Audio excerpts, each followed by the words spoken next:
House Minority Whip Steve Scalise, a welcome guest on the program always. Congressman, why do you want to investigate Biden's COVID policy? Well, Stuart, great to be with you in this new year. But look, I mean, there have been so many failures by President Biden as it relates to COVID. We all remember he campaigned pledging he was going to shut down the virus. Those were his words. He walked in the door, took the oath of office, and inherited 3 different approved vaccines. President Trump's Operation Warp Speed created those vaccines. President Biden's done nothing to enhance therapeutics, to look into things like what is natural immunity, how much does that benefit people. They're back to mandates again. He just got slammed yesterday by the Supreme Court because his plan, if you want to call it that, is unconstitutional, and it doesn't involve helping families and helping things get back open. But Stuart, he was presented with a plan, at least there are reports that say this, in October to ramp up testing. And as you just reported, people are looking for testing kits. They're waiting in lines for hours and hours at a time. In October, he was told more than likely around Christmas, there will be another outbreak.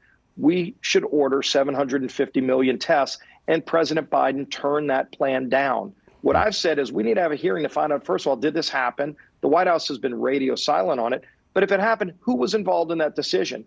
Who made the decision to not order those tests? Those people should be fired. He's trying to fire our healthcare workers.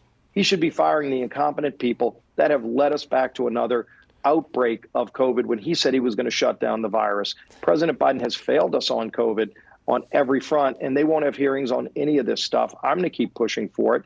And frankly, I think the public wants to find out more information. Let's turn to another, I'm going to call it a failure, and that's education. You say that the teachers' unions can't have it both ways, either open the schools or give back the billions that they were given.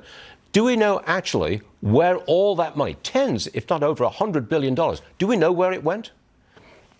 We don't, and it would be an important question to ask. I've surely asked that question. You look at school systems like Chicago, where the union bosses took over $2 billion of taxpayer money, and it was designed so that they could open up the schools and get the kids back in the classroom. And they said, no, we're going to keep the money, but we're going to shut down the schools again. All the science says the kids ought to be back in schools. The data, by the way, shows kids aren't learning at the same level if they're not in the classroom, and yet they took billions of dollars and then shut the schools down. President Biden won't stand up to the unions because he's owned by the union bosses. In fact, it was his White House who manipulated a scientific report because the union said, wait a minute, it might show that we should be back in school.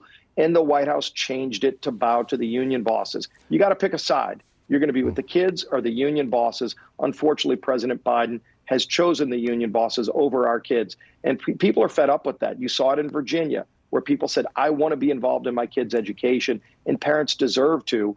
But they're really, really angry right now that those unions took the money and are keeping their kids out of the schools. Congressman, before we close, may I ask you if you are well? I'm doing really well. I had physical therapy again yesterday. They keep working me, and I'm getting better all the time. I want to be running the bases in baseball next year, but not quite there yet. God bless you. Great for you. Thanks very much for being on the show. Soon we'll see you again soon. Good being with you. Yes, sir. All right.